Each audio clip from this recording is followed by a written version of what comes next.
Well, hey, welcome finally to our podcast this is the first one that we've ever done. The title of it's Longwinded. Kind of the play on that is that most people say that I get to talking quite a bit, and so we're actually going to do the reverse here. It is called Longwinded with Pastor Jack. That's me. My name is Jack Thomas. I'm the pastor of Community Church here in Possum Kingdom Lake, and we want to just put out some videos to just have a little extra time, get to know myself and a lot of people that are connected to me and this ministry. And we want to talk about some real stuff. We want to get a little long-winded, if you will, on some topics. But like I said, it'll be reversed because I'm actually asking the questions and I'll have our guests speaking into that. So to just jump right in, let's introduce our guest today. Caeden, if you want to start, introduce yourself. Tell us a little bit about Caeden Barker. For sure. My name's Caeden. I am the brand new intern here at the Community Church Possum Kingdom. I'm originally from Mineral Wells. Started going to college last year in West Texas. I actually in Canyon, Texas, at West Texas A&M, and I'm currently about to transfer to Tarleton State University, a little bit closer to home. Be able to watch my brother a little bit more, do that type of stuff, and go Cowboys. I think they're the Cowboys, yeah. Texans. Texans. Yeah, listen. Even better. They moved up to D1, and they just sports aren't their thing. Rodeo team, yeah, but like sports, not no one else. What do you mean? They won the WAC tournament for baseball. Actually, they won their conference. Hey, now we're talking. No one cares about baseball. Somebody has some school spirit. no one cares about baseball. So yeah, and I'm like I said, new intern. Lucky enough to know Jack and to get this opportunity. I've come to love this church a lot. It's really cool. And Jack said something about a podcast, and me and Curry have our own podcast, so we're like, yeah, let's run it. Which, by the way, it'll be at the bottom of your screen. Shout out to them. Go check them out. Mm-hmm. They've done a great job with theirs as well. And if you want to hear some funny stuff, they just talk about really fun experiences, especially the summer one. I've actually been a part of that too, in some of the storytelling, because when Caeden and I get together, sometimes for some reason adventures happen. So stories ensue. Boats get lost. Yeah, they run away. Yeah, and unleashed. Yep, pontoons get full of water, and and Caeden tries to drink it and stuff like that. But should have paid me. Yeah. Anyways, Curry. All right, my name's Curry Crouch. I'm originally from South Texas, like Austin area, but with my dad being a minister, we've been called to ministry all over. We've been in Oklahoma for a couple years, and recently we've been in Mineral Wells for about 9 years. My passion is baseball. I played baseball since I was about 3 years old. It's always been something I'm passionate about. I have opportunities to go play in college, and I want to take my career as far as possible. And I think awesome. It's an interesting area to be able to minister to people in, to be able to show the love of Christ to people through that game. And I mean, even wearing something simple like a cross, it reaches some people. People ask questions, but yeah, and that's awesome. My oldest son, he's real passionate about football, and we always try to talk about the future with the boys and try to plant those seeds in their minds right now, even though it may change in the future. Regardless where they're at, then we always try to talk about it, speak life in it. But that's what you said, Curry, is pretty cool, because I asked Joa, I said, what are you wanting and let's say that you reach your goal. He wants to go to the NFL. Obviously, every football player does. I said, what's the goal in that? And he said, Dad, just to be honest, he said, yes, I love the game. Yes, I want to make great money and get on a platform and really be able to display my gift. But he said, that also gives me a greater platform to preach the gospel. That was not scripted. That was not me telling him that. So my heart as a pastor and being in ministry for many years and really working on being a good dad, to hear that from your kids, pretty awesome. And so that's one of the things both of you guys are doing a great job at too. So good luck. But anyways, keep going. Sorry. Yeah, and so with opportunities to go play college baseball, I want to major in some sort of marketing, preferably like digital marketing. I like to do design, and just to be able to see like things that I design and things that I create reach people is pretty interesting. I enjoy that. Like working with the video board at the high school, at the football field, being able to make graphics and advertise things on that video board is pretty cool to see people engage with it. But yeah, like you said, being able to reach people with a platform, I see like the Celtics head coach always praises God in all of his things.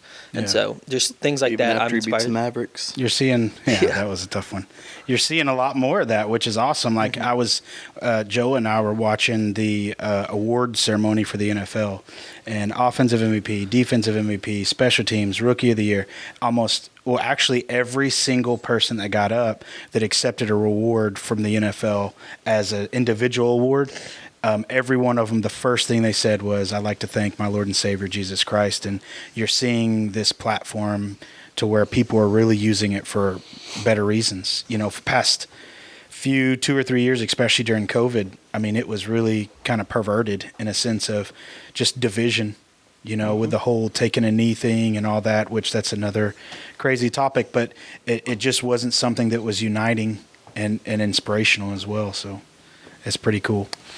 So the title of our talk today, I called it "Follow the Leader," and one of the explanations on that is I've watched my boys, I've watched ministers' boys or kids rather. I've watched people in high positions, high influence, especially in their communities or where they're at, and I see kind of this pressure and expectation on their kids, their spouses, the people around them, that when they're great leaders, that people have this expectation of what their kids should be, and so on and so forth. Kind of like LeBron James.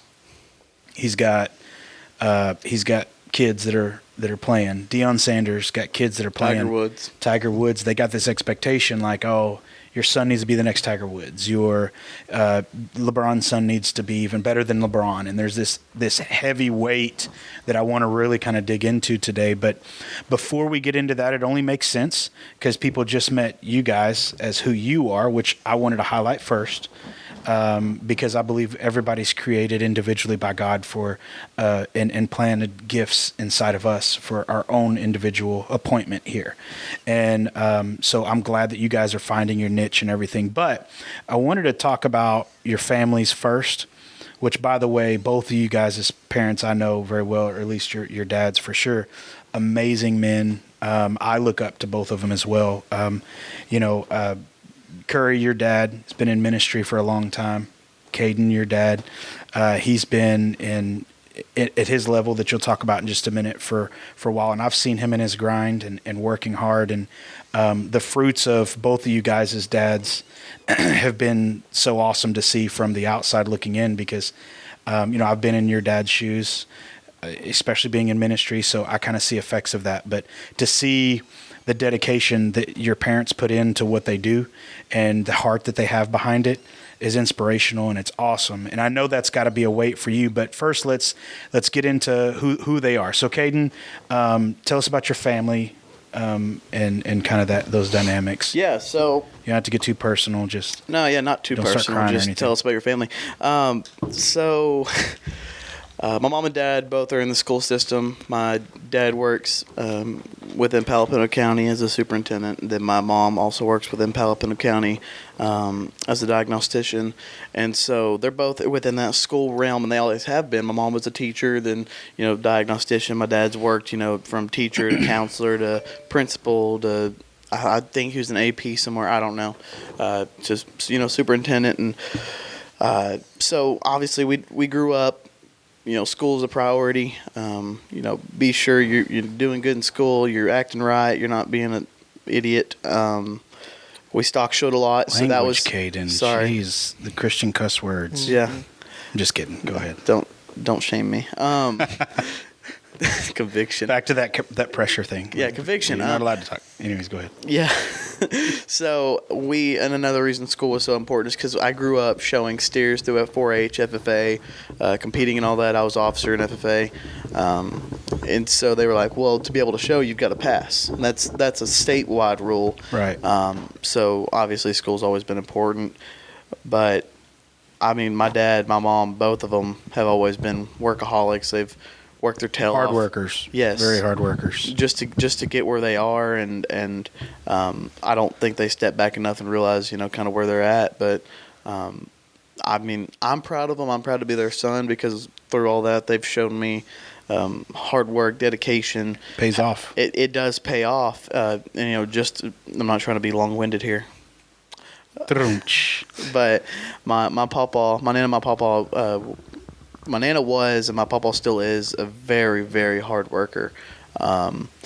He's worked all his life, whether that's at home doing home projects or at his actual job. And like I said, just hard work and persistence was instilled in me from a young age. And, if I wanted something, I'd go out and get it. Like, I stay persistent at it. I work hard at it. And that's how I've done with, whether it be announcing, auctioneering, whether it be, my photography and my media stuff. But I'm super thankful that my parents have kind of instilled that in me. Sorry, I'm getting off track. Curry, your turn. Tell us about your family, your dynamic. My dad is a youth minister, has been longer than I've been alive. My mom is a surgical nurse, so I like to say they're both in the life-saving business. Yeah. In the occupation. But gotcha.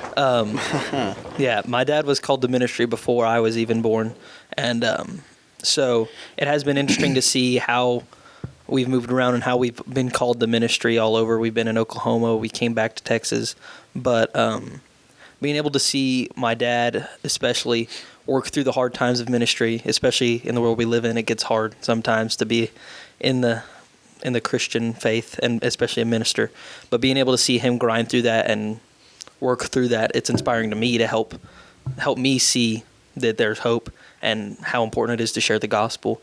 And then my mom also is very passionate about what she does. She's worked very hard to get to the point she is now in a higher position in nursing. And so I think it's very important for me to see how hard they've both worked and how they encourage me to work hard as well. They help me reach my goals as much as I can and push me in a healthy way as well.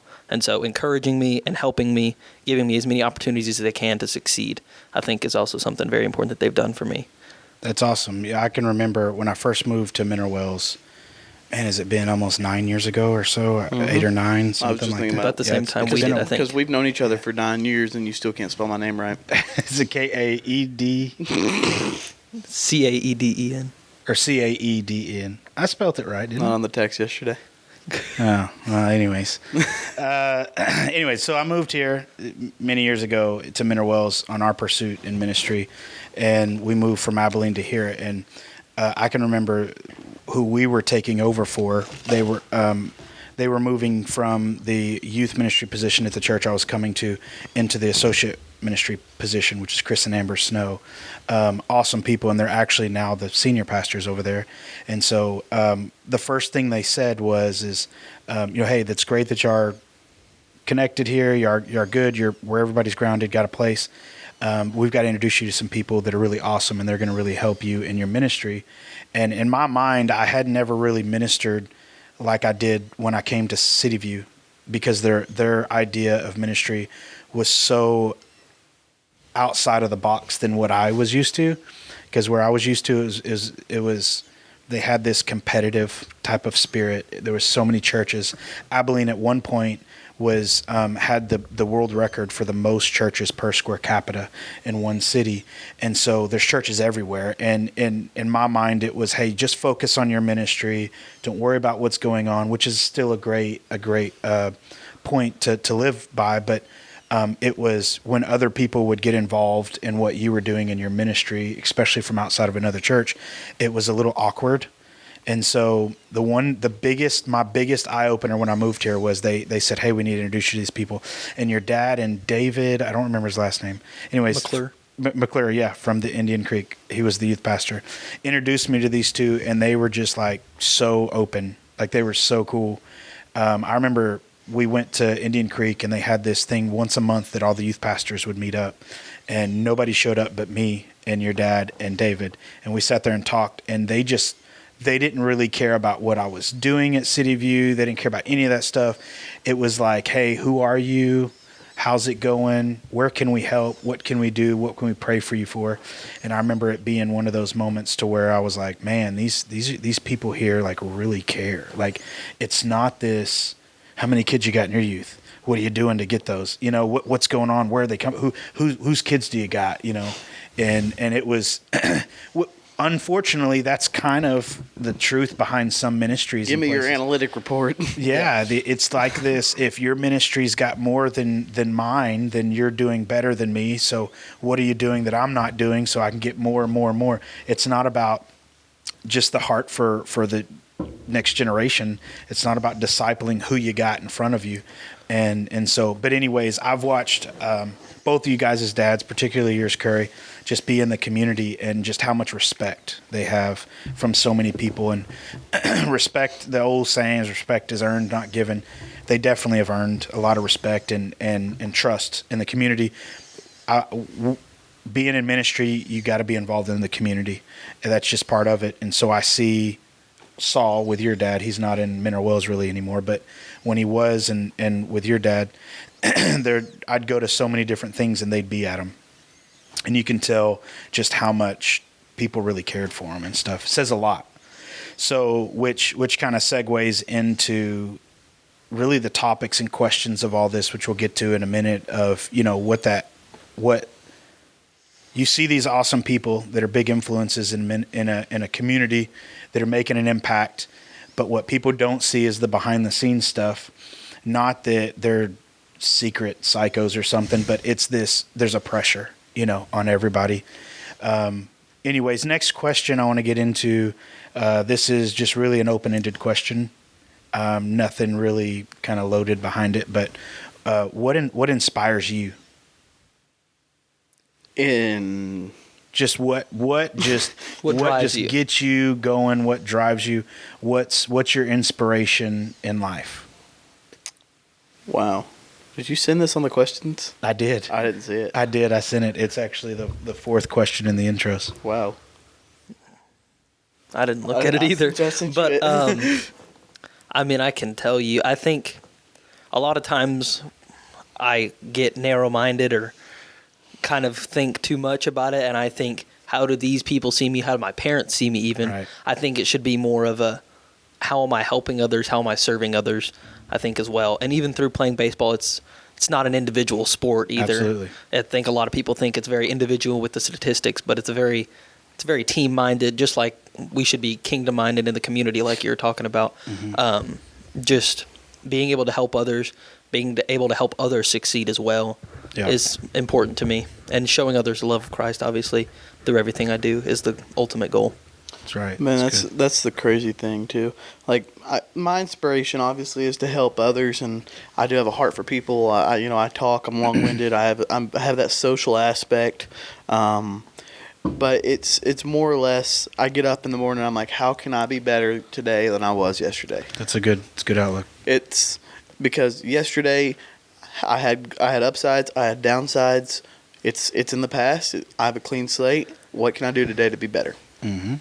And so, whether that's helping somebody or, like Curry said, going out in the community, because whether people think it does or doesn't, I think that being in the community, shining your light on others, through God, God can go through you. It goes back reverse. Absolutely. And kind of dominoes effects.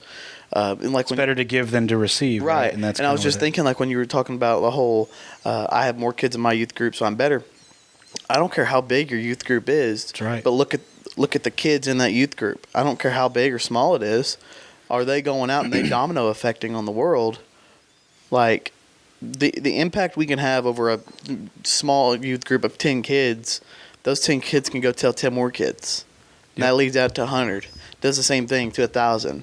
So, like I'm agreeing with what you're saying about. You go out, you be in the community, you shine your light, you show what God's done through you to others. And it could just domino effect. But when I wake up in the morning, I breathe excellence and try to be better than I was the day previous. All right, Ricky Bobby. No, but the domino effect thing you just said, it also goes back. I love seeing my dad invest in people, whether that be people in our church or just anybody in the community, being able to invest in others through Christ and just being present in the community, having somebody show up, I think it's so important. Like when you look up in the stands and you see somebody that's there for you, it's just seeing that somebody cares and somebody's investing in you like that.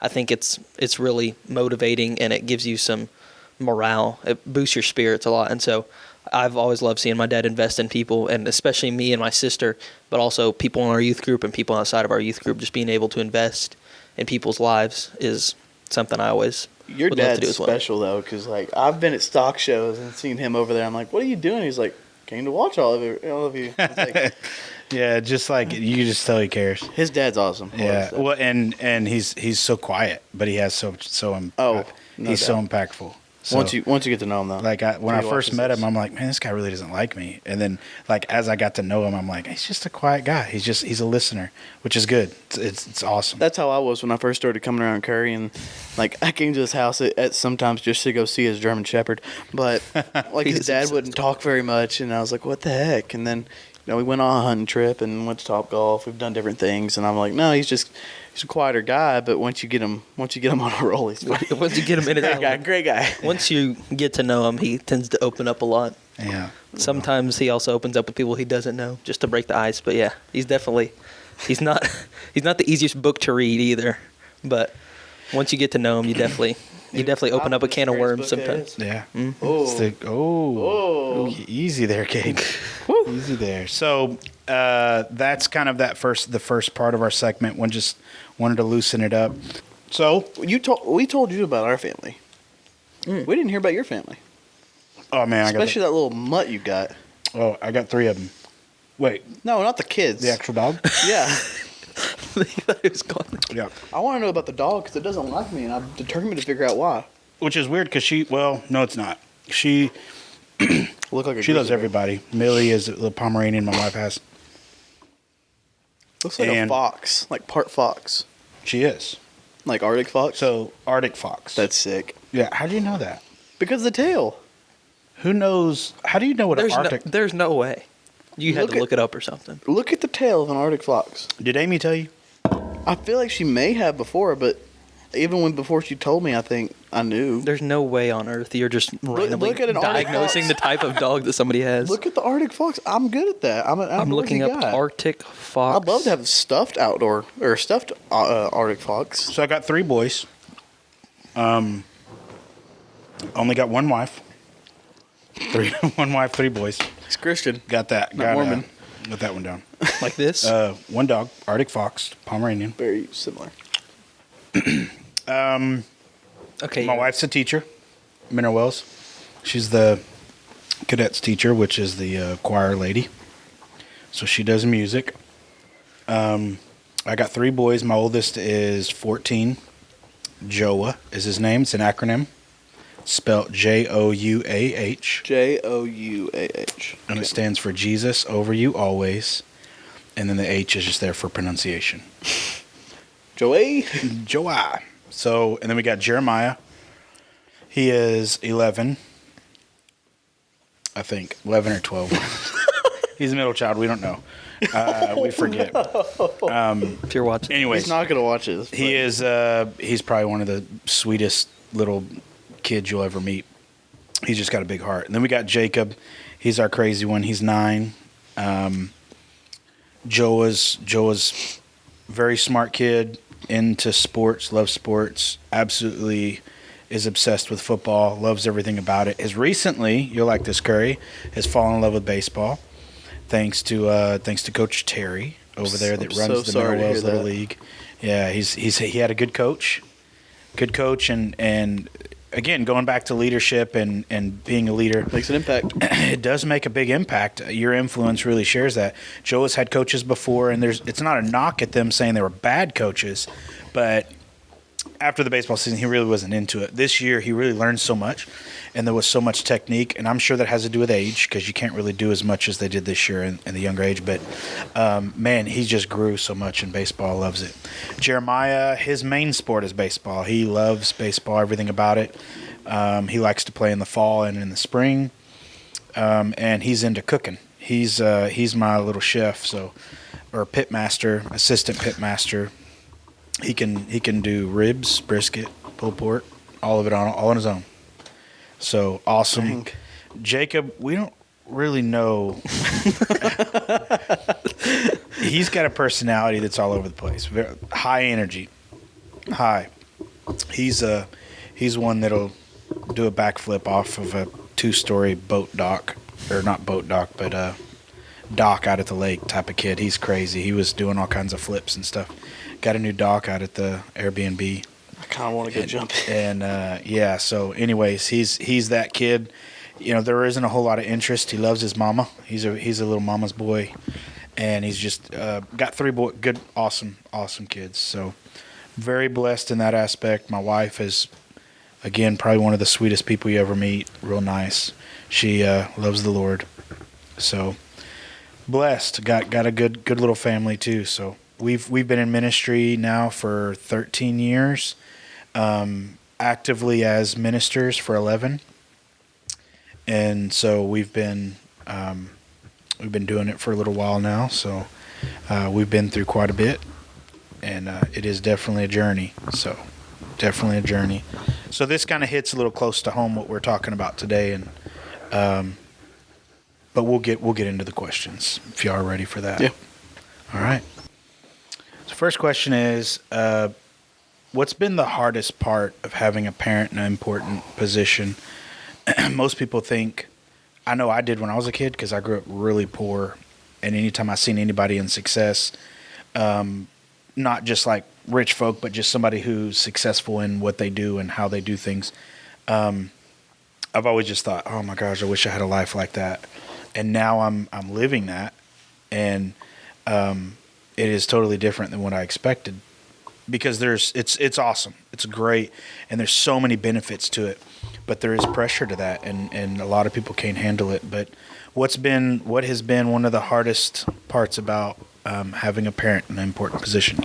I would say the eyes are always open.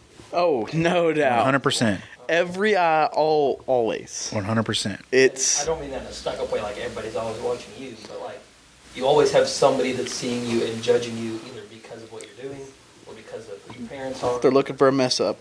They're looking for something for them to go. Oh, they're not perfect. Oh, well, there's the pastor's kid over there, Yeah. getting upset about something. How dare him? There's the school teacher's kid. Yep. There's the superintendent's kid over there. I've been told that. It's not. Superintendent kid over there drinking the pontoon water. What is wrong with society? It makes me want to punch somebody in the face. If I would have got paid for it, I would have done it. I'm a college kid. I want money. I should have done it. Yeah, you should have. Maybe we can arrange it. I'm sure it's full by now. I probably would have got sick. Yeah, really sick. I'm sure my pontoon's at the point where it needs to go pee now, so we can undo it.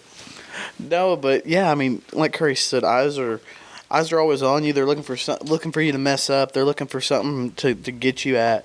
And I mean, don't get me wrong, it's awesome to have parents in great positions, whether that be minister, successful positions. That's what I was looking for. Yeah.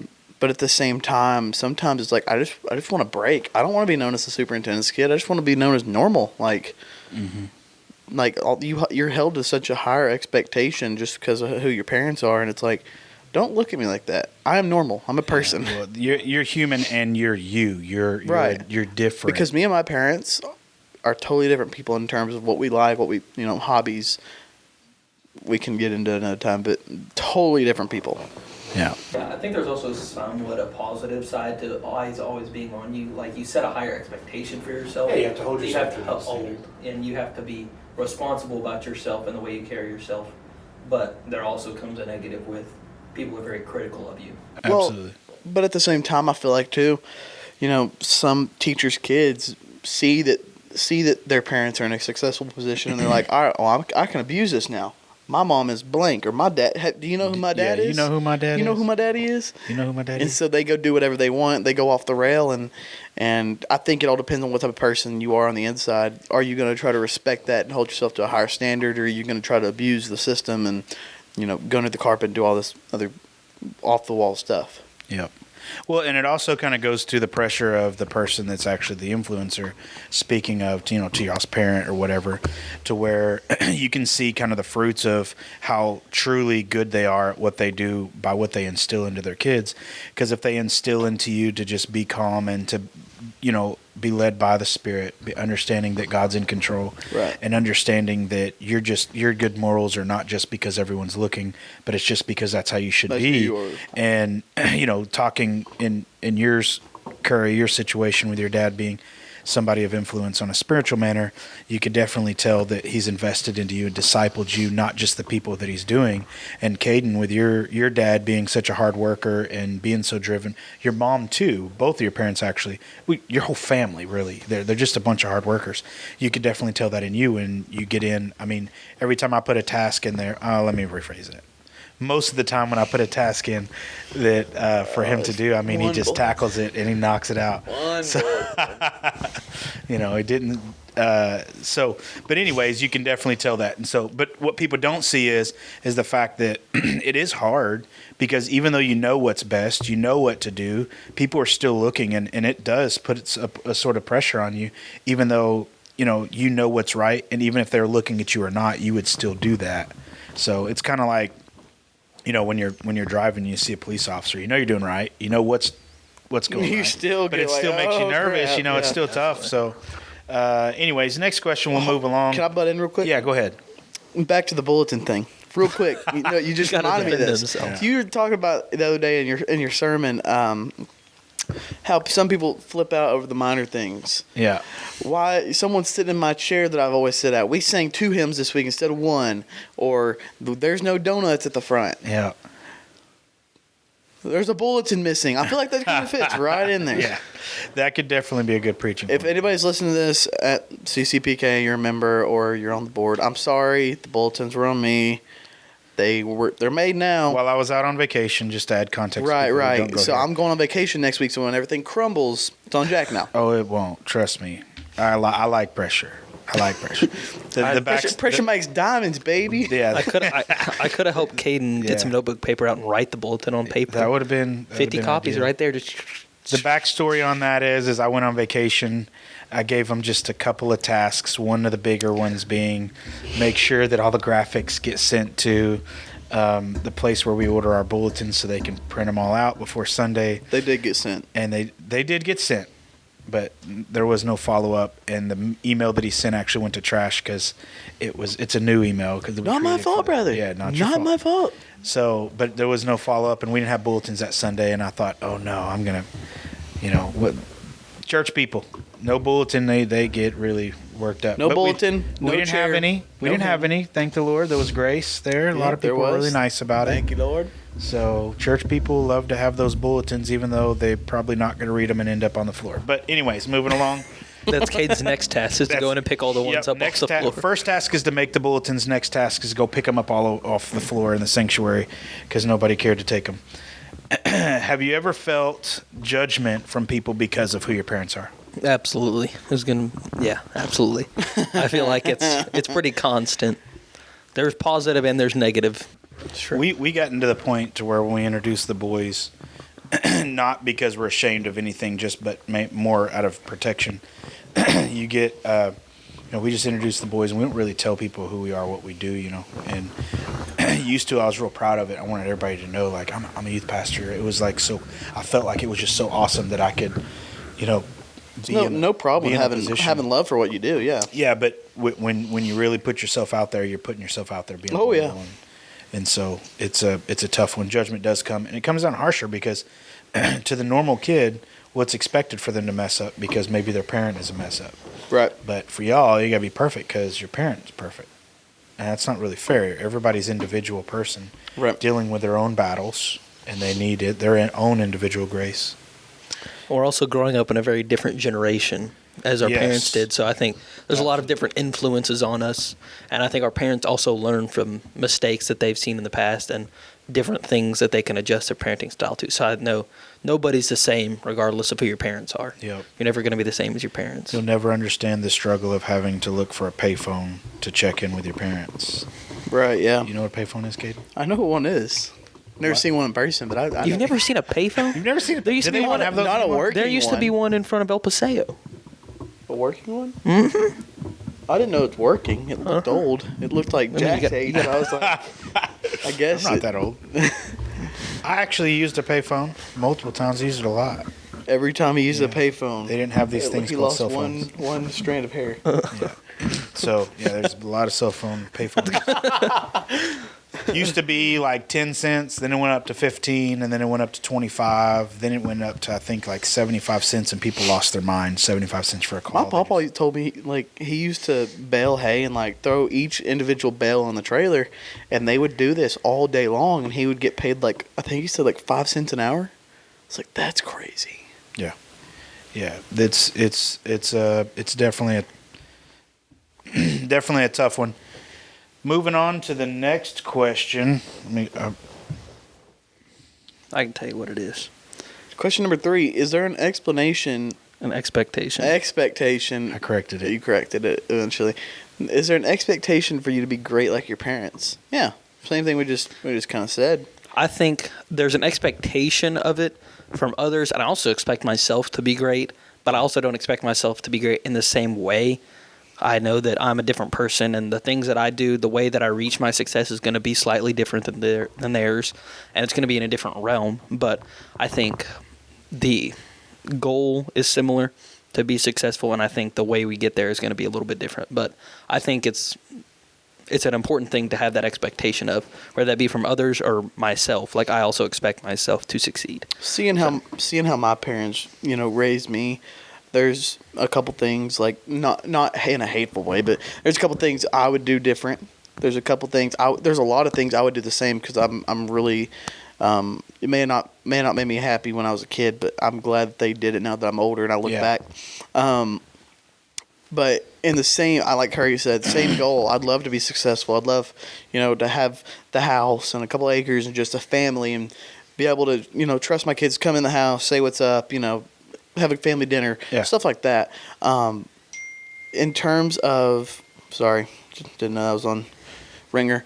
I'm super glad with how my parents have raised me, and I think in the end, kind of same goal, same success goal, just different way to get there, different occupation. I'm a different person, so right. Gotta be unique and carve my own path. Yeah. I didn't. So mine's a little unique story too, because I didn't. I've obviously got parents. That's how I got here. I don't know if y'all knew that or not. That takes mommy, daddy.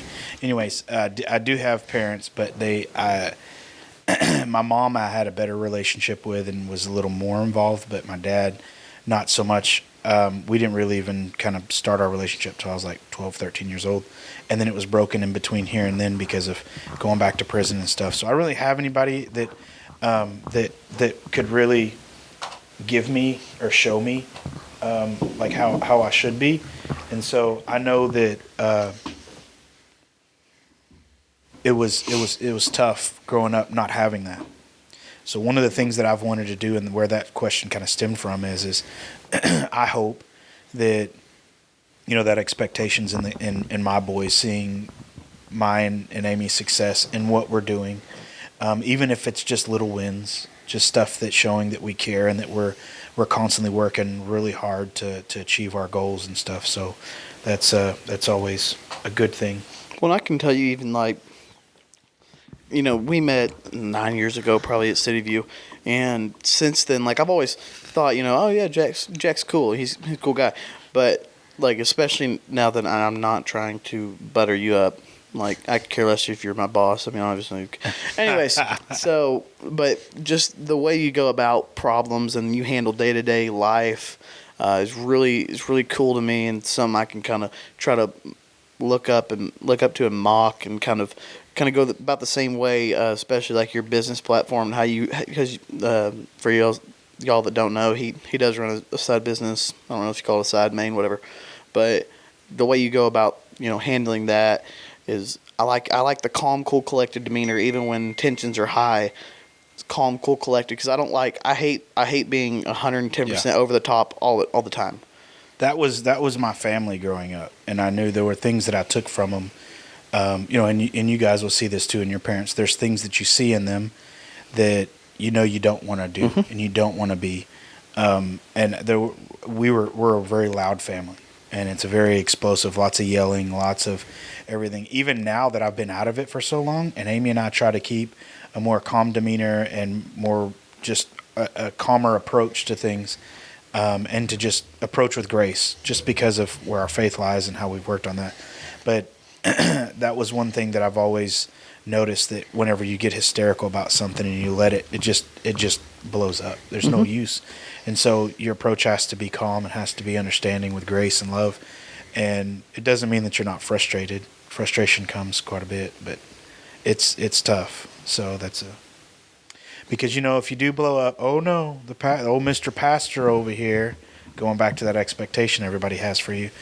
And so it does help. Curry, you made a good point on saying that, there is that expectation, but it's actually a good thing. I'm glad you said that, because it is.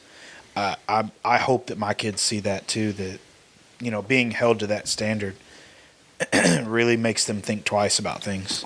It does. Whereas, the normal kid, and again, nothing wrong with a normal kid. We're just talking out of the context of the pressure of having somebody of influence as your parent. But, to the normal kid, there isn't this expectation. They mess up, oh, they're just a teenager. They'll work past it, or, whatever. But when a pastor's kid does it, oh man, what are they doing at home? Do I even trust this pastor anymore? There's this, right. It's a hard thing to really decipher and walk through. So, I would say this definitely, like, you go through high school, and I know you probably still deal with it, and even I as a college kid will deal with it from time to time, like peer pressure to go do different things. And it's like, you think, one, would my parents have done it? Yeah. Two, do I want to be like them, or do I want to kind of stay on the path I've been carving out and I've worked for and I've been expected from? And it goes down to morals that your parents have instilled in you. But it makes you think twice and go, maybe I don't need to go to that party. Maybe I don't need to do this. Like, I'm not going to benefit from it. And my parents have helped me, raising me, they've helped me realize, like, it's not needed. It's not. That happens to me. I have that mindset of, one, this is an office quote, but would an idiot do this? And if they would, I wouldn't do that. And my dad's motto, he always tells me this before I leave the house every day: don't do stupid crap. Which it sounds stupid, but can't trust that youth pastor anymore. It makes you think about what you're doing. Uh-huh. Hey, is this stupid crap? Probably shouldn't do it. And also, like, whenever somebody tries to get me to do something or tries to take me somewhere, I'm like, is there anything that I stand to gain or anything good that will come from this? And so if it's pointless, if there's nothing good going on, then obviously I'm not going to take part in it. Right. Well, and there's something to say about the thought process and thinking through things before you do it. That's why I was just talking to, Joa's coach, his baseball coach, the other day, and we were talking about another coach that was coaching our middle son, and he had kind of popped off at us through text. I say us, Amy, and it kind of upset her a little bit about, he sent the text of, he couldn't believe that we didn't let Jeremiah he made All-Stars this year in baseball, and he couldn't believe that we wouldn't let him go to something he's been selected for, instead of going to church. And that's not something he would instill into his kid. And it was disheartening, but, he had just come off a loss. They lost 16-1, so they're definitely out of the tournament. Don't have to worry about it anymore. But, he took an emotion instead of thinking through his things, thinking through what he's going to say. We didn't call the guy. We left it alone. We're over it, and we forgive him for that. And but I told Terry, I said, what I've always told coaches, because I was heavily involved in the Youth Sports Association, I've always told coaches and parents, at the beginning of football season, I'd have a parent meeting, and I tell the parents, I'd say, no matter what you're going through, what you're upset about, how bad you lost, how much you won and your kid didn't play, whatever the circumstance is, even though I know that you're extremely frustrated, always wait 24 hours after a situation happens to approach the coach, because it's an emotional game. Mm-hmm. There's emotions going everywhere, and you may end up doing things that you don't really regret, that you really don't mean. Right. You may saying out of anger. That's why the Bible tells us not to sin out of anger, not to get angry and deal with things, to calm down and to allow God to be able to do that. Because when you get angry, you get so worked up that, it's really hard to allow Holy Spirit to just speak through you and work through you. Therefore, grace isn't there, love isn't there, joy isn't there, all the fruits of the spirits. You can't operate through that. But to a secular form, I've always told them, wait 24 hours before you approach a coach. And then on the turn of that, I've said to the coaches, I always had a coaches meeting before the football season started, and I'd tell the coaches, you may be frustrated with a kid, with a parent, with another coach, an assistant coach, position coach, whatever, the game, the other team's coach, I don't care what it is. Whatever you're fired up about, think about it for 24 hours and allow that your mind to process through that before you make a decision. So having that mentality, especially instilled like you're talking about you really evaluate these situations. Is this a stupid idea? Is this something that's really stupid? Should I do it? What are the benefits from it? Like you talked about, those are good mindsets to really, really have. So And that cool down thing, I see that a lot in baseball. Like if I strike out, I come back into the dugout and I tend to be frustrated. Then I sit down and I take a second and I think about it. I'm like, hitting a baseball is one of the hardest things to do physically. Like you have a round ball and a square stick. Just say what you just said. It's like he said physically baseball is one of the hardest things. Man, mentally it's hard to hit too. it's physically and mentally it's very difficult to do. Okay. So it's to catch a snap from a bad center. Yeah, but I mean, I have to think about. You're in the dome of some football guys. Sorry, Curry. Think about the retrospect of it. It's one at bat. I'll have thousands, if not tens of thousands at bats in my life. This one doesn't matter. It's hard to do. The best hitters go 3 for 10. Yeah. Hall of Famers go 3 for 10. So I have to think about also when I leave this field, does that matter at all? When I go to church on Sunday, when I go to school tomorrow, does it matter that I struck out? No. So I have to calm myself down and think about it in that way. Absolutely. And you have to do that in life, I think, as well. Well, and it could actually change the trajectory of the whole game by seeing somebody, especially somebody of influence that's in a leadership position as a player, because you are, I know you are, and you do great, a good athlete. You see them blow up, and the whole team kind of loses focus, and the focus goes on to the action of getting upset. Jeremiah struck out in his first game this season, struck out, and it was awful. It looked so ugly. I was embarrassed for him. And he went into the dugout and threw his helmet down in the dugout after the game. I looked at him and I said, "Son, don't ever do that again, please." And he was like, "Well, I was just frustrated, Dad. I was this, I was that." And I said, you've got to channel your frustration, and you've got to just deal with it in other ways. But throwing that down does nothing but either one, it's going to tick off the rest of your teams, like, how dare you just throw a little fit, a temper tantrum over striking out. We've all done it. Or B, it gets them to where they catch on to that, and it influences them to the point to where they feel like that's okay. And if you're going to be a leader and if you're going to be all that stuff, talk about pressure that we put on our kids. I speak that into my boys too. Like, if you're going to be a leader, you really got to think through your actions, because it can really turn detrimental for a lot of people. Yeah, no, I've been in that situation, not with sports, but stock show. I've had times where I've been grateful enough and blessed enough to win, walk out of the ring. I've been, and it's happened to where I've lost and I've walked out of the ring. And yeah, we talked about that the other day. Yeah, you have to keep composure. You have to have a poker face, still walk around and just, hey, congrats on the win. Hey, good job. Be able to make small talk. And I can only remember one time where I came out and I was frustrated. I thought I was going to snap my show stick just straight over like my knee or something. But my dad right over the knee. My dad was just like, "Hey, quit. Like, yeah, it's fine. It's not gonna. It doesn't matter. It's fine." It's like, "You're right. It doesn't. It's gonna cool off." And one circumstance, one situation, one outburst, one lapse in judgment, and it could change the trajectory of your life. Period. Mm-hmm. I've seen it. You see it in athletes. They let one frustration, one moment, to where one bad judgment call to where it's like, "Oh, sure, I'm good to drive home." That's what I was just about to say. Tiger Woods. Or yeah, I'm good to drive home. Or they get so upset and they smack their wife or whatever, and then guess what? Now you're in prison for however many years. So if there was one thing that you could change about your family, what would it be? I don't feel like I can publicly say that. Yeah, it put me in the doghouse. Yeah. What am I supposed to go home and sleep outside? Like, yeah. Real quick though. Start of man, when they said let's make a sport, they go, I got a rock, I got a stick. See how far I can hit this thing. Right. feel like they went. Not a lot of thought went into that. But you look at the football, and they're like, "Let's kill a pig. Let's get it." Yeah, there's sacrifice in it. Okay, That's biblical. That's So, biblical baseball? sacrifice. You really dumb down the baseball aspect Yeah. and then really hyperextend it. You could say they found this pig leather, made it this oblong shape, and then were like, "Hey, let's see how far we can throw it.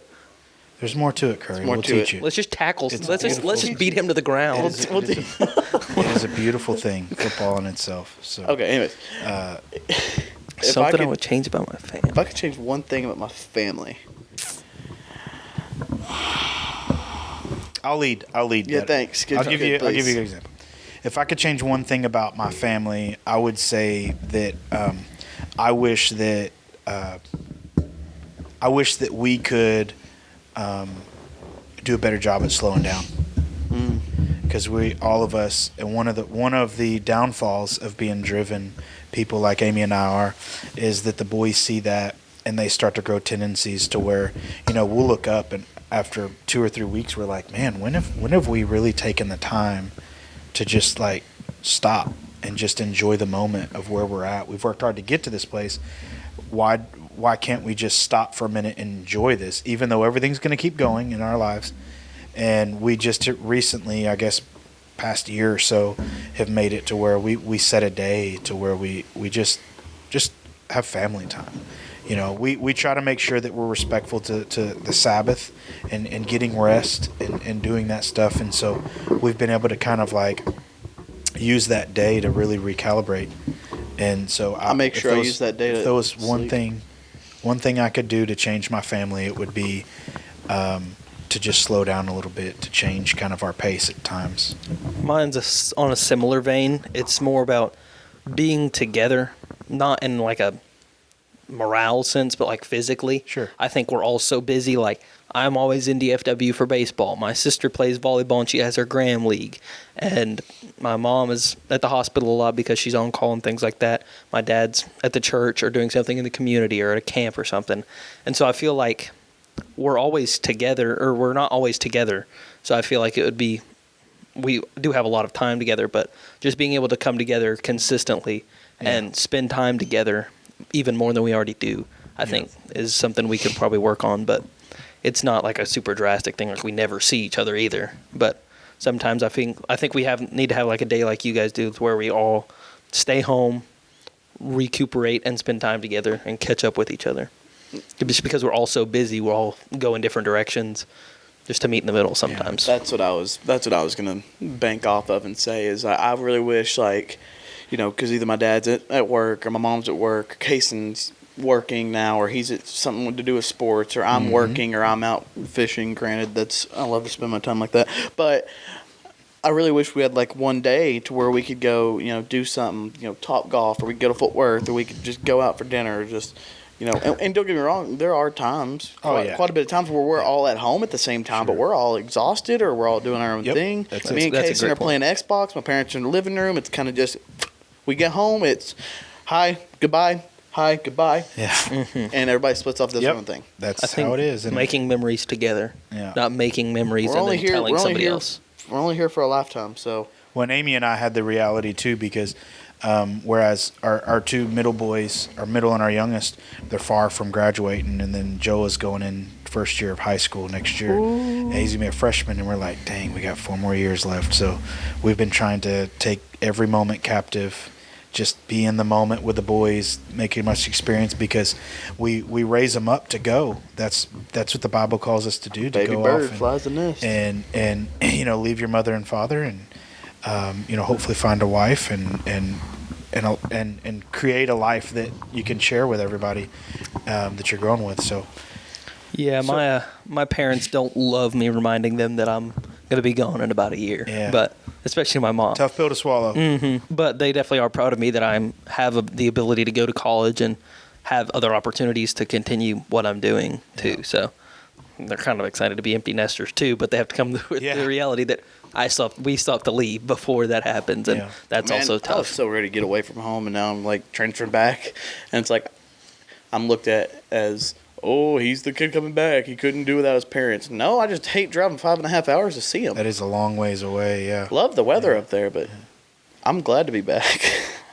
So Kinda. through all of this, so we talked about success of the parents, the pressure of all that, what all that entails. But one of the main questions I really wanted to get to is, through this journey, both of your parents, I know for sure, are saved, and they have a dedication to just church and being involved into corporate worship and just a life of faith.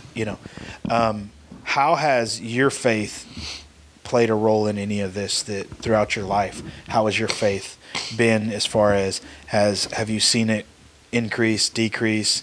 Have you had moments? I mean, how is life that? in general, or Just life in general from a kid to now?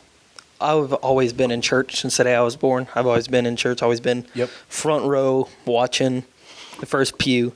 But I feel like my faith has always been strong, but I feel like as I've gotten older, I've become more educated and I've gotten better faith experiences that's grown my faith, like youth camp. Youth camp is the best thing for your faith. It gets you absolutely on fire for Jesus. It does. But you also have to work on not being on the youth camp high and then going back to life once you get back. Yep. So I feel like having experiences like that, getting to see different perspectives, getting to be in an environment with other believers and just in a Christ-centered environment for a week is also very important. I feel like it's helped me in my faith. And going, like we went to Seattle this past summer for a mission trip, that was very, very important for my faith. Working on my evangelism, being able to evangelize with others, it has built my faith a lot through doing that. Yeah, I would say, so I was saved, when I was like 8, 9, 10, something like that. I may have been, yeah. And then started going to City View. Well, then new guy comes in. We go to church camp. Hello, brother. Hello, brother. We go to church camp, and that was, like Curry said, I did fall into that church camp high where I was like on fire, got back, still on fire, faded out a little bit, got back involved in church, stayed like that. I've helped different churches with like sound and, different stuff. I've helped with youth services. I've gone through my little preaching spell. You did. I did. And did a great job. Appreciate it. He prepared. I gave him 5 minutes. He ended up going like 15 minutes. I had to shut him up. He was getting into my preaching time. But and then here's where I guess it got rough for me. I went all through high school, and then senior year, I kind of quit going to youth. Senior year, I got busy. Stuff happened. Yep. Senior this, senior that, senior this, and stock shows, obviously. So a bunch of times my February through March was pretty booked. And then I went to college. Couldn't really find a great niche to get into with trying to find a church. I went to a Bible study a couple weeks and with some great people. I don't know. I couldn't tell you why I stopped going. Thing just got busy, and I started getting involved in different leagues and clubs and all this other stuff. But now, I got this opportunity, and at first I was like, I'll be working for a church, like I'll be obligated to be there. But now I don't look at it as like an obligation. I look at it, and I heard this the other day on a podcast, like I don't have to, I get to. Yeah, that's awesome. And now I don't really feel like it's an obligation. I just feel like, hey, I'm also on the clock while I'm here, and I'm at church. I'm more involved now than I've ever been. Yeah. And so I'm super grateful at this. I've been blessed to get this opportunity because it's actually integrated a lot into my faith, and I've learned a ton through this whole little internship, and it's only a month in. Well, and the core of all that is because at the center of our faith, Jesus really displayed a posture of servanthood, and to be servants and to humble yourself. And so a lot of people really think that being a Christian is just showing up to church and going on a Sunday, and as long as I'm a faithful giver and a faithful shower-upper, that it's faithful walk through life. You get a different sense or a perspective of your faith whenever you get the chance and the opportunity to serve, because it opens up this whole new view of how you see people, how you see God, how you see the in-between, how you see this whole church thing go. And so it is a big deal. It is something that it adds a whole new layer to your faith, being able to just get in the trenches in ministry, because there's a lot to it. We've been griped out Caeden. We've been griped out. We've been celebrated. We've been questioned. We've been, there's a lot of things just in the past, in the past month.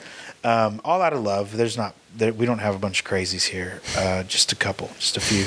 But anyways, that really is just a show of just our faith in general. That serving really grows people. I feel like you can also serve in multiple ways. Like everybody has a certain gift. Absolutely. That's what I was about to say. Our sermon series last week was about spiritual gifts, and I know Caden's is in a similar vein to mine, like working behind the scenes, doing streaming, doing video, doing advertising your church and reaching out to people, evangelizing through something as simple as a graphic that gets posted on Facebook. And that's what I was just about to bank into is obviously, us behind the scenes sound guys don't have as much pressure as you up on stage expected to bring something every single week. Mm-hmm. But at the same time, the way I think about it is if I go in there and I give a good stream, or I have that sound mix to a T, and I get somebody really into that worship, whether that's how the sound's mixed or what the screen looks like. Yeah. I don't care. If that's what draws someone to worship, or if that's what draws someone into the message, into church in general, then they can domino on people. Yeah. So we're all working together in our own individual gifts, own individual obligations every Sunday to just usher people into the presence of God so that they can have an encounter with Him. Right. It's really what it is all about. So one team, same goal. One team, one goal.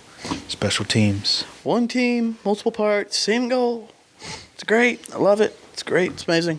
So last question, and we'll end it. If you could go back and give yourself and or a kid or somebody who's in y'all's situation at a young age and give them one bit of advice, what would it be? Thinking about when I was younger, especially in junior high, I cared way too much about what other people thought of me. Ooh, I was too self-conscious about what others thought of me, how popular I was, and I didn't realize that I didn't have to care that much for people to know me, and I didn't have to care if people know me. I think my actions definitely speak louder than my words. I do as well, but I've definitely improved since then. My actions speak a lot louder than my words, and the things that I do, my habits are better than the things I do one time to make myself look good in front of others. And consistency in that. Absolutely. And so if somebody sees that I'm wearing the cross bracelet or something, or that I have a cross in my truck or something, that I feel like is more important than if someone thinks that I'm popular, or somebody thinks that I'm cool because I do something on the weekends or whatever. I think it's more important for me to do that. You'd much rather be seen as, in today's world a bunch of times, like the Christian nerd. Yeah, I'd much rather be seen as that than, oh, there's the popular kid that parties every weekend. Absolutely. Well, and that's I'll comment on that and give one for your dad here. He's one of the things I loved about him is he's not very flashy about anything he does. You see some of these ministries that they want to just push out things, not an invitation type thing, but oh, look what we did. Oh, look at this. Oh, look at that. And there's nothing wrong with that, by all means. But one of the things that I respect a lot about your dad is that he's just task at hand, getting through it, working at it, and he does an awesome job. But you don't even know half of the victories that he's had, because he's not one to celebrate every single victory just to be able to say, y'all, look at me, look what's going on. You should come be a part of it.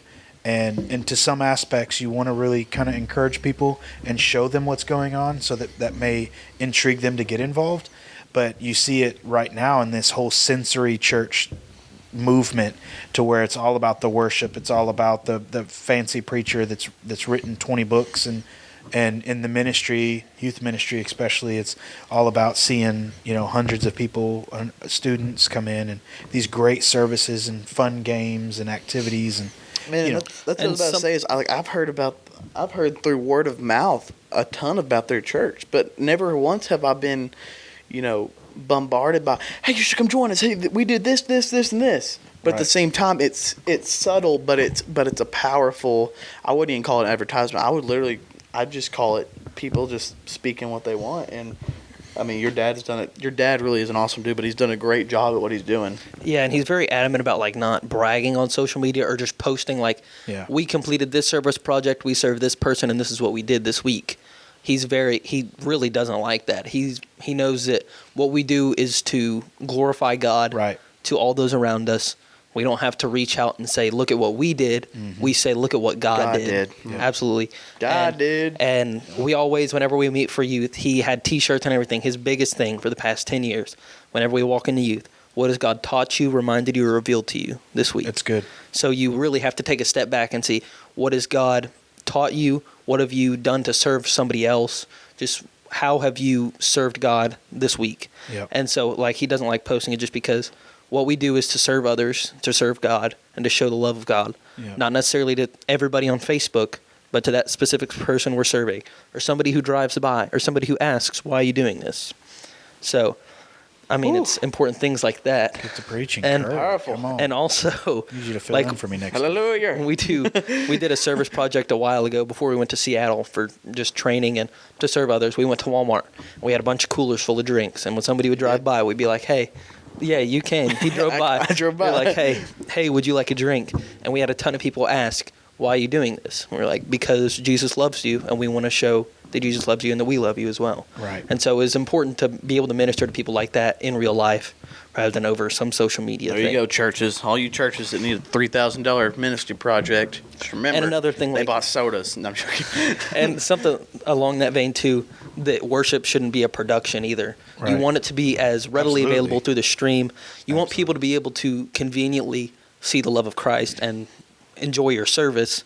But it's also not about the cool laser lights, the fog, the Yep. guitarist. It's about the lyrics of the song that you're praising God, Right. not how you're praising God. Yeah. And like I said, I'm probably gonna get beaten for this, or I'll get convicted for something. But you know, I'm not gonna, like, outside of church, I'm a production guy. Like, in terms of rodeo, it's love the art of it. Yeah. Right, I love the art Absolutely. of production. I love how everything flows. I love it. For worship, I can say through my own experience, I've been able to worship. When you go to church camp, right?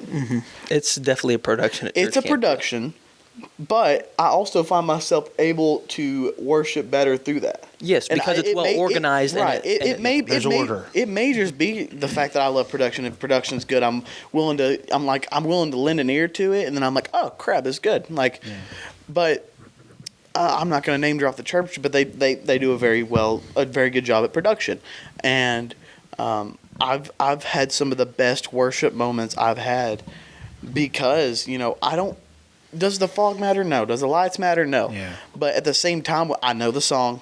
The song sounds just like what I've heard on the radio, and that just could be, you know, me as a very, I'm not going to say low-level Christian, but that may be a little bit surface of me. Sure. But, I mean, that's Good wording. Everybody's different, and I think however you worship, as long as you are worshiping, you know who you're worshiping, why you're worshiping.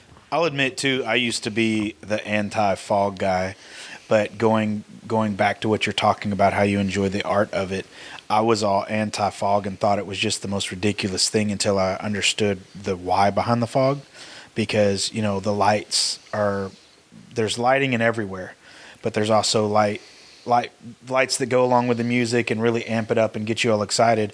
But what the smoke does is it amplifies the lights. Right. It shows the lights. Correct. And I thought, well, that's what the fog's about. You know, because, excuse me, I always thought, you know, it was just to hype up the guy up there. You always see in the rock concerts, they're walking through the smoke, and it's like, yeah, look at me. And I thought that's kind of what it was about. But it was until somebody actually educated me and was like, no, that's not at all what the lights are about. It's all about the And I lights. think that the progression of how churches have gone in this, the lack of education in the why of things has really caused people to be confused or shy away from it, and it's a sad deal. We've gotten to the point of being narrow-minded Right, as well. absolutely. You have to be and open. skeptical. Well, Absolutely. anybody that is listening to this and is against fog lights on any of that, you can hate me. I don't care. But the thing is, like, I can specifically remember one time. It was at church camp. You were the one that took us, and like I could get emotional, but I'm not. Attaboy. Man up. Do we have tissues? Yeah. But I mean, they had the smoke, the In case you need to lights. cry. Thank you. They had the smoke, the lights, and the mirrors, and all that fancy stuff. But at the same time, once I got into worship, Yeah. we got to the middle of that song, and I kid you not, all of crowd noise, everything else went blank, and it was weird. It was insane to me. It was the first time I've ever had that happen. But I zoned in on the music. I knew the words. I was yelling the words, or the lyrics, and that was one time where I was really truly able to worship God, and it was beautiful. It was amazing. I heard this quote from a good pastor friend of mine. I won't put him out there just in case it's controversial on what he says, because I still have this. I see it, but I don't know if I'm bold enough to say it because it can get misconstrued. But he would always say, we're willing to do anything short of sin to reach people with the gospel. And you're teetering a line in some areas, but it kind of goes back to the worship. Like, what are you doing to draw people in to the presence of the Lord? And sometimes in our flesh, we're fleshly people. Sometimes having an atmosphere that's intimate, that draws you in, and to making the worship the focal point of it, those things do great, especially like in your situation. Because at camp, I mean, it is awesome. It is just like boom. All right, people, anti-fog. I got something for you. Nobody has claimed hold to on. be anti-fog. You're attacking an invisible audience here. No, but here's the thing. We look, and if you're a church, obviously you have to have a congregation. Sure. I mean, it's a thing, and you've got to be willing to reach out and get, be open to new people, new churchgoers, new whatever it is, and if that takes, here's the thing. I would much rather have some people that have been at this church for however many years gripe out, I don't like the fog machines, I don't like the lasers. But if we have 20 more people coming to that congregation and we're reaching out, that's how we're ministering, and they get hooked onto that message, they get hooked into the church, they get, on fire for God, I will take the blame for the fog and the lights and the lasers. Right. All day. Well, I think he's Take that easy there, buddy. Take easy. that, anti-foggers. Pull the Curry on us. Got a little excited preaching. But to add to that, I think that the kind of really what you're trying to say here is that the people that have been here for years, their faith is so strong to where that you shouldn't have to. You should be able to look past some things, knowing that we're seeking the lost. It's kind of like the whole leaving the 99 for the one. For the one, exactly. The 99 are righteous, and those that situation right there is that we know where you're at, we know where you're going. Job well done, high five, good job, and we're here for you, and we're going to constantly disciple you and minister you, help you grow. But we're also seeking after the lost, and we cannot forget that. We've got to understand that we should do everything we can to get as many people into the doors, and everything we can to get outside of these doors to reach them as well. But what are we doing if the core and the heart of what you're doing, regardless if it involves smoke and lights, the core and the heart of what you're doing is seeking people to have an encounter with God, our God, and to be filled with the Holy Spirit in a sense of understanding, and that builds this relationship between them and God. Why wouldn't you try everything you could? And that's exactly what I'm getting at is, the fact of the matter is, like, this is how, if that's how we have to minister to people, then I'm willing to do it. Like, as the techie nerd. You also need to know your audience, right, and know your demographic, who you're reaching, right? So if big analytic words, hey, look at there. I have Google, so I know how to Google smart words and study them. But anyways, you also got to know who you're reaching, know your audience, know where you're at, and there's plenty of opportunity for smoke and lights in bigger towns. There's also you've got a lot of sensory stuff, and and there's that's a great thing as well. We're seeing a transition in our worship to where we're going more towards a modern stance, while also remaining with the tradition of things. So we have a couple of hymns, but we also have 3 or 4 songs that are contemporary, and so we want to try to reach everybody that you can. I'll get yelled at the day I bring in a fog machine. I got one. There's nobody at this church that I was speaking to directly there. I promise you, but just the whole anti-fog community. Well, no, it goes. I promise you. Is it raining? Yeah, it's pouring.